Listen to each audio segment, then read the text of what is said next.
മിക്കവാറുമുള്ള വീടുകളിൽ നമ്മൾ ശ്രദ്ധിക്കാത്തൊരു സംഗതിയാണ് കിച്ചണിൽ നിന്ന് വരുന്ന വെള്ളമുണ്ടല്ലോ, അടുക്കളയിൽ നിന്ന് വരുന്ന വെള്ളം. അതിന് നേരെ നമ്മൾ ഒന്നെങ്കിൽ സോക്ക് പിറ്റിലോട്ട് വയ്ക്കും, അല്ലെങ്കിൽ ഒരു കളക്ഷൻ ടാങ്ക്, അല്ലെങ്കിൽ കാണയ്ക്കകത്തോട്ട്. വളരെ അത്യാവശ്യമുള്ളൊരു സാധനമാണ് ഗ്രീസ് ട്രാപ്പ്.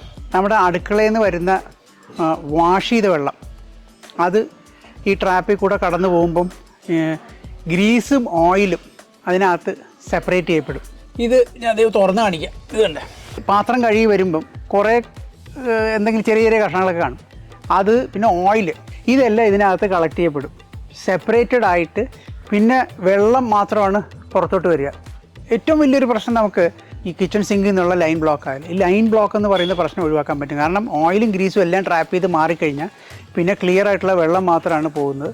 അത് നേരെ നമുക്ക് ഔട്ട്ലെറ്റിലോട്ട് വിടാം. ഇതിൽ നിന്ന് വരുന്ന ഓവർഫ്ലോ ഒരു കളക്ഷൻ ടാങ്ക് ഉണ്ട്, ആ കളക്ഷൻ ടാങ്കിലോട്ട് പോകും. ഇത് നമ്മൾ ആഴ്ചയിൽ ഒരിക്കലും എല്ലാം എടുത്ത് ക്ലീൻ ചെയ്യുക. അപ്പോൾ ഇത് ക്ലീൻ ചെയ്യുമ്പോൾ എങ്ങനെയാണെന്ന് വെച്ചാൽ, ഈ ഫുഡ് പാർട്ടിക്കിൾസ് ഉണ്ടെങ്കിൽ അത് നേരെ നമുക്ക് ഒന്നെങ്കിൽ കമ്പോസ്റ്റിലോട്ട് ഇടാം, അല്ലെങ്കിൽ ബയോഗ്യാസ്, ബയോഡൈജസ്റ്റ് ഉണ്ടെങ്കിൽ അതിനകത്തോട്ട് ഇടാം, ബയോഗ്യാസിൻ്റെ സാധനം ഉണ്ടെങ്കിൽ അതിനകത്തോട്ട് ഇടാം.